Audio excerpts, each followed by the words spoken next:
Welcome back to the Builder's Bench, where politics meets construction. I'm Craig Larkins. Today, we're bringing you a vital perspective from across the aisle in the BC Legislature. Joining us is Misty Van Popta, MLA for Langley Walnut Grove and the official Opposition Critic for Infrastructure and Construction here in British Columbia. And with a background in construction project management, MLA Van Popta understands the realities of tight timelines, complex approvals, and delivering results under pressure. I saw your head nodding there. Welcome to the Builder's Bench, MLA Van Popta. Hey, thank you so much for having me. It's been a busy few months for you, just wrapping up first session this past February, I believe it was. So obviously heading into the summer months, meeting your constituents and planning for the fall. So I wanted to dive right into the conversation if you're ready. Absolutely. All right, let's start with your role at the Legislature. Can you explain what it means to serve as the opposition critic for infrastructure and construction? Yeah, so each of the opposition critics were given kind of a portfolio to shadow. So to really follow what's going on in that ministry, to really dive into the issues, the things that are happening within the province, within that portfolio. And so it's been a really interesting couple of months. The infrastructure ministry is a brand new ministry, so I haven't been able to have the kind of perspective of going back years and seeing how it's been managed in the past, because it is a brand new ministry. So it's been good. It's been really interesting. Lots of stories throughout the province of different projects, whether it's hospitals, schools, universities.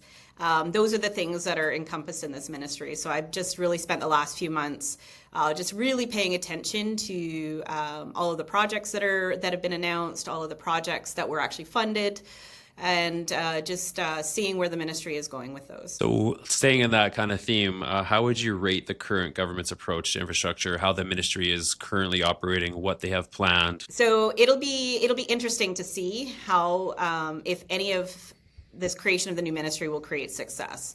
I'm hopeful, obviously. I ultimately am here to champion, success for project deliveries for the, British Columbians.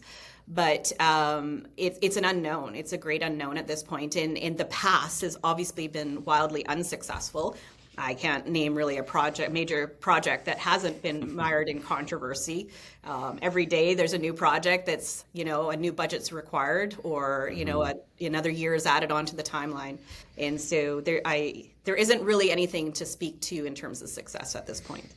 Well, let me rephrase that question then in the term of, one of the most talked about bills I've seen in a long time, Bill 15, was introduced. The Infrastructure Projects Act aims to cut red tape and improve coordination. In your view, is it a step in the right direction? Is it the bill that we need to move forward with the projects that we've been talking about? Absolutely not. And the challenge with Bill 15 is what you've been sold versus what it is. It is not a bill to cut red tape. It is a bill to bypass red tape. It is not a bill that drills into the problems that we've encountered in project delivery. It is a bill that literally takes a project that hits a roadblock, pulls it out of the queue, and moves it to the front of the line.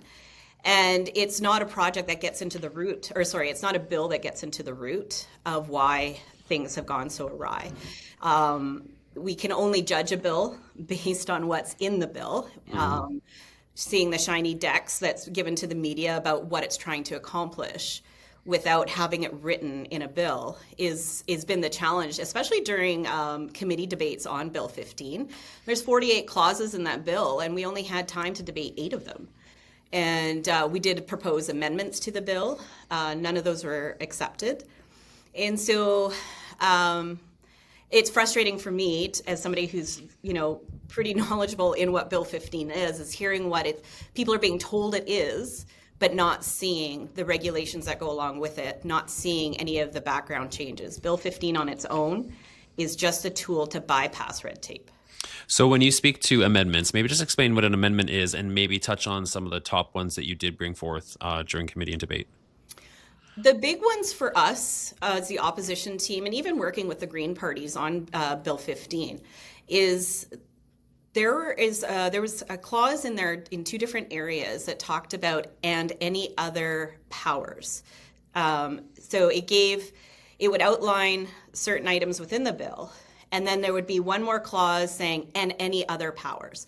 So if it wasn't covered in the list of A through C, there's one kind of bucket clause that says that the minister has any other powers within this section.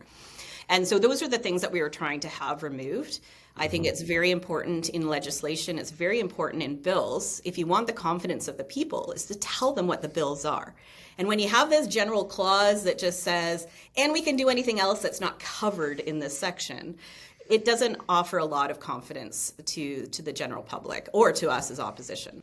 So we actually had Minister Ma on to chat about the Infrastructure Projects Act and kind of get a better understanding for builders, project managers like yourself, formerly project manager. And I think one of the big concerns or one of the big questions was, will the bill speed up permitting? You know, permitting and procurement delays are often at the root of projects shutdown. So do you see this in your inner workings and actually seeing what the bill looks like? Do you see it as a way to speed up? Is there any tools within it to kind of alleviate those situations? So the bill is written to bypass. So if you've hit a permitting problem, Bill 15 allows the government to take that project and move it to the head of the line in terms of that permit. It doesn't address why the permit is taking so long. Mm-hmm. And that's the frustration in project delivery, is we're not getting to the root of the problem. So when you look at ministries, like Bill 15 does not cover why the Ministry of Water, Land, Resource Stewardship, I think it was reported 7,200 to 7,800 permits sitting in the queue right now. Wow. And that's a lot of construction projects. That's culverts. That's any project that's touching any type of wetland, any type of environmental protection. Those permits are sitting in that department. But Bill 15 doesn't address those type of issues. It allows a project that hits that roadblock to be taken out, but then it's not solving systemically the issue of why there's so many permits sitting in that queue. Mm-hmm. And so those are things that Bill 15 doesn't accomplish, and especially when it comes to permitting. So let's stick on the topic of permitting, because we meet with local municipalities, and it's not, no municipality is the same when you speak to builders. Every municipality has their own style of permitting processes. I know there's a lot of municipalities, particularly Vancouver, Surrey, that are embracing the digital world, and that is helping speed up things. I guess my question is, what specific changes would you push for, ideas to speed up delivery without cutting corners? I think a lot of it, when it comes to the province, is doing just an actual post-mortem on a project. Let's find out why things aren't being delivered. We can't solve what we don't know. And that is a piece. We can't keep delivering projects consistently over budget and delayed and not solve those systemic problems. So for me to say I would do X, Y, and Z, well, we got to find out what X, Y, and Z are. When it comes to municipalities, there's been some great municipalities that have really tightened up their permit timelines. I was municipal councillor with the Township of Langley. When I first got elected, we had an 11-month turnaround on a single housing application, and now we're down to a couple of weeks. And so to start honing in on municipalities that are doing good work in tightening up their own permits and seeing what they're doing differently.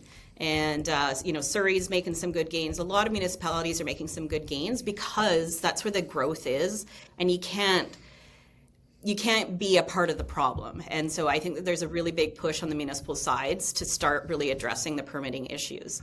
But a lot of permit issues on the municipal side is because there's permits on the province side. Mm-hmm. And that's generally has to do with your some sort of environmental or fisheries or things like that. And so to start looking, other levels of government all have to look at it together. How can government adopt more project manager thinking to improve how infrastructure is planned and built? I think ultimately we need to start looking at infrastructure delivery as what it is, which is a skill set. Project management, project delivery is an actual skill set. And we need to start having less bureaucracy making decisions and more professionals coming to the table and bringing that knowledge forward. This province is rich in knowledge. This province is rich in professionals that know what they're doing and are highly successful, but we're not leaning into that. We're leaving project delivery to departments of bureaucrats, and I don't think that that is going to solve anything. We've got to start looking at for what it is. I wouldn't simplify it by saying, create a construction arm of the government or something like that. But we need to start having more respect for the industry, more respect for the delivery of projects in the skill set that it is.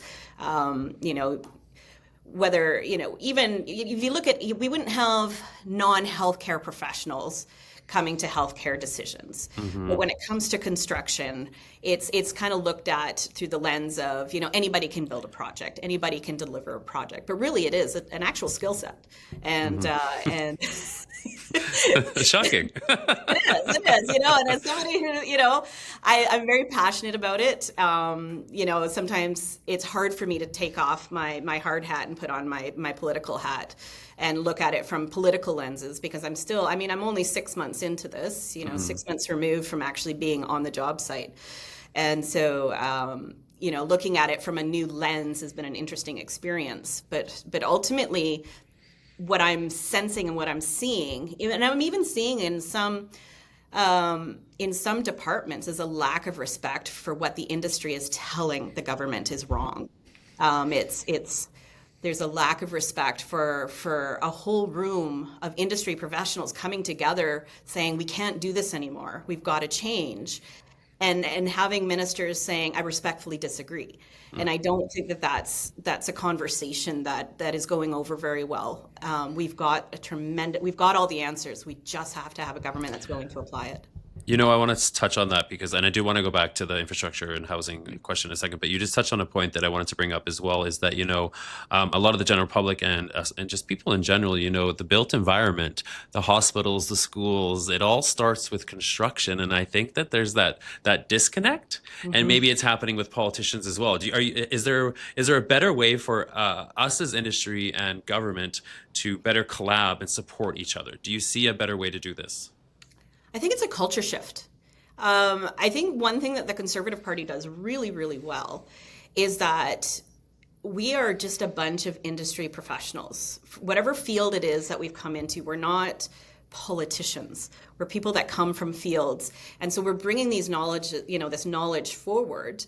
And, we're green, and we're sitting opposite of this government, and seeing.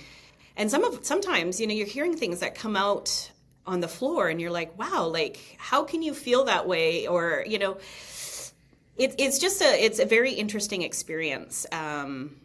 Again, like, only being 6 months out, like my hard hat and my boots are still in my car. You should have wore it. It's not pink. I know I'm not one of those girls that shows up with a pink hard hat, but it's going to be a culture shift, I think, about actually really being respectful of industry, whatever industry it is. I mean, we've had some business bills come through the floor where business groups haven't been consulted. And I think that that's the systemic problem that we've got right now, is that we're not honing in on the industries around us, or we're being very siloed in who we're choosing to talk to. When it comes to project delivery and construction, there's so many different lenses. There's a lens of the lender. There's the lens of the developer. There's the lens of the general contractor. There's a lens of the subcontractor. And when we're not having all of those voices at the table, or being respected at the table, it adds an extra layer of, not necessarily adversary, but of friction that doesn't need to be there. The best projects are collaborative. The best projects that are built on time and on budget are ones where the team works well together.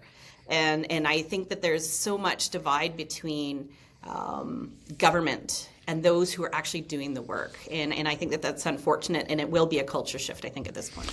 Yeah, and recently we were just talking about the recent federal election and how construction was front and center from the get-go of the campaign.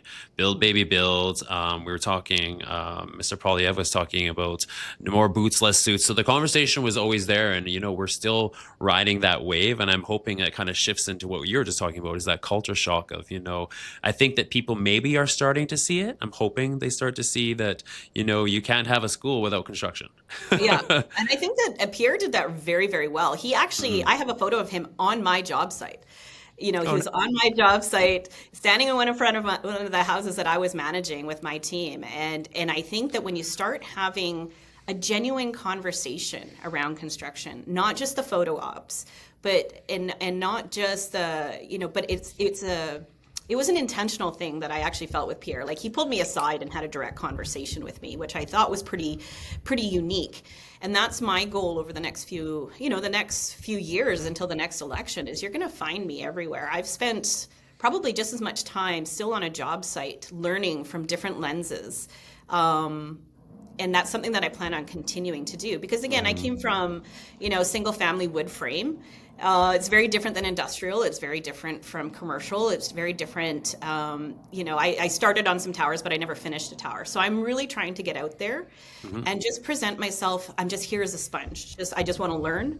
I just want to hear all those different pieces, because I think that's the only way that you're going to have a culture shock or a culture shift, is when you start seeing your politicians being genuine in wanting to understand where the problems are and have that respect for it, right?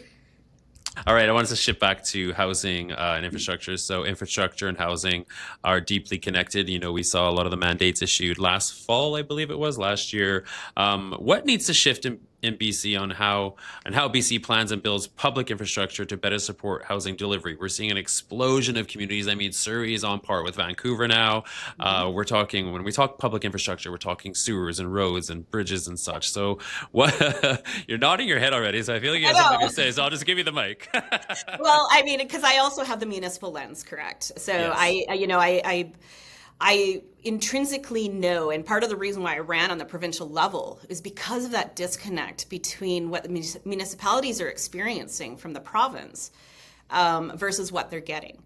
And you can't have all these housing mandates without a tool for them to be able to support those communities.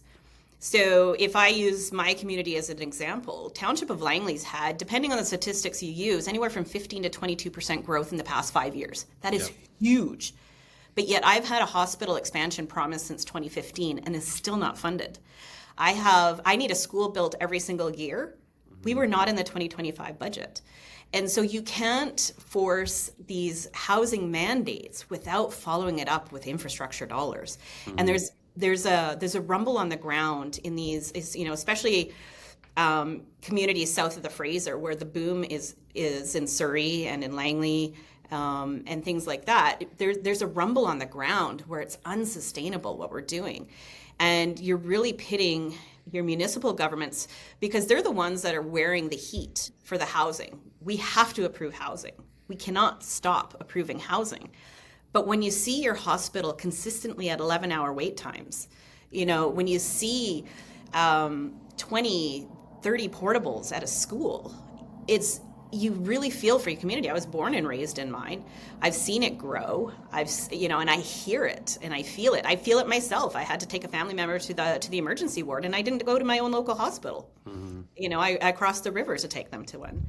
And so there needs to be a better respect and coordination with our municipalities, especially with learning where the growth is and using proper stats. I think that using data that's 5 years old isn't helpful. And then the flip side of that as well is, we have municipalities were instructed to build a certain number of houses and such each year, or whatever the timeline is. There's the affordability side of that as well. And I think one thing, it's as a housing crisis and an affordability crisis. Do you want to weigh in that as well? Well, affordability really depends on the lens in which you're looking at it from. There's the buyer's affordability, but then there's also the building affordability. And so when you hear the conversation of affordability, we've got major developers in this area that have literally packed up and they're moving out of this province. And so we're not going to get the housing if people are running for other provinces. And then we're also not really addressing why people can't afford houses. Why are we not talking to developers to find out why housing is so high? I mean, actually, that's not true. We know why. but we're not listening to them and how we address it. The other side of the flip side of the coin is we need boots on the ground and people to build. So that obviously the skilled labor shortage, this has been an ongoing conversation for years. What are your thoughts on that? What is your takeaway from being in the last session and just kind of actually working in industry?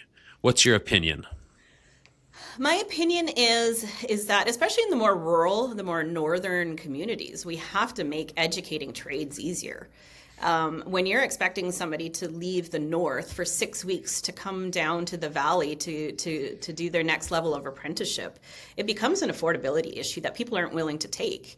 We've got a ripe industry of young people wanting to get into the trades, but having to wait 2 and 3 years. And, when we're at 18, 19, I mean, I think back then, it's kind of like Cocker Spaniel syndrome. It's like, oh, okay, well, I'm going to go do this now because it took me 2 years to get into school.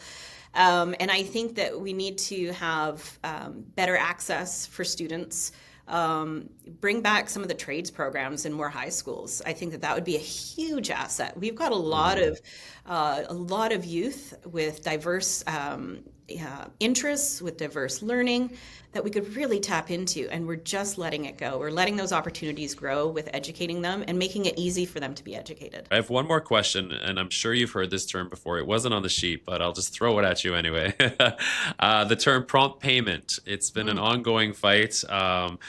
Big shout out to Chris Atchison at the BC Construction Association for kind of championing that for a while now. And I think, the Attorney General has all the information they need. They are drafting legislation. What is your take on it? Why do you think it's taken so long? And I believe that BC is the only province that really doesn't have this intact, this legislation. So what are your views on the current situation when we're talking prompt payment legislation? Well, I think it obviously needs to be done. There's a lot of conversations in a lot of different industries where we know what needs to be done, but it's just not doing the work. It's just not getting it done. I know that the conversations on prompt payment happened under the last term.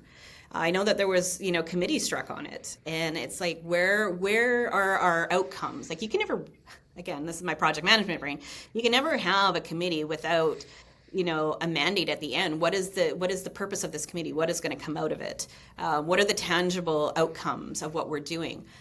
So it's taken too long, but it's not unlike most industries where we know what needs to be done and it's just not getting done. And I don't know if it's competing interests. I don't know.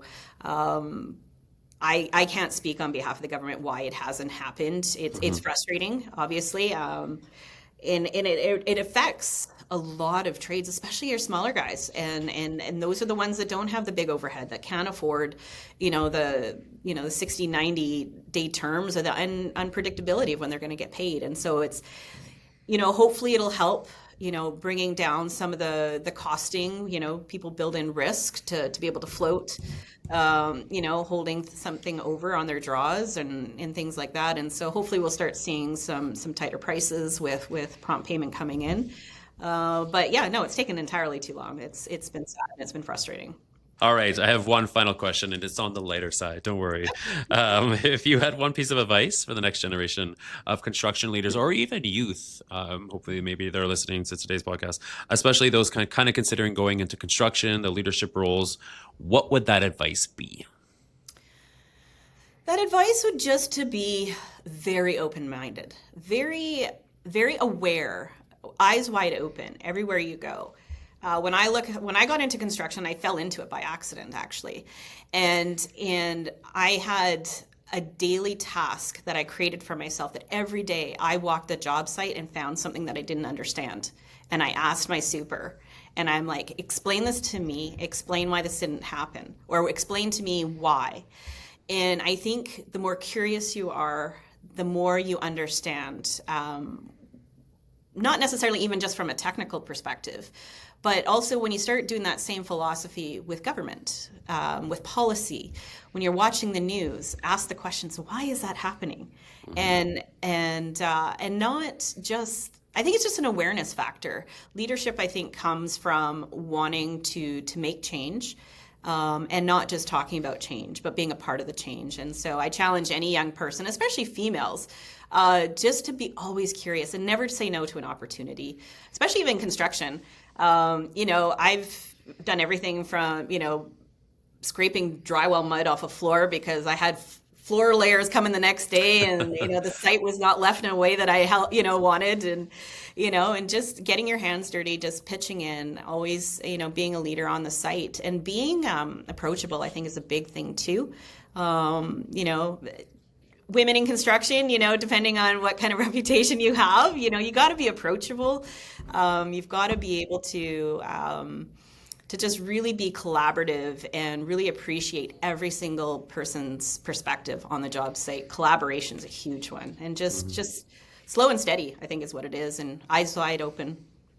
Great advice. So any final remarks you would like to share with us? Well, I just really appreciate this. This is actually my first podcast. So wow, am I nervous? No, you did. You're a pro. I appreciate the opportunity, and I'd love to be back anytime. But I think I'm just really, really enjoying serving my community in this way, and using. I mean, what a huge opportunity to use both of my passions into one role, and I'm really eating it up. And if anybody out there is listening, wants to have me on their job site, to just chat and learn, I'm there for it. Contact my office, and I just really appreciate you having me on.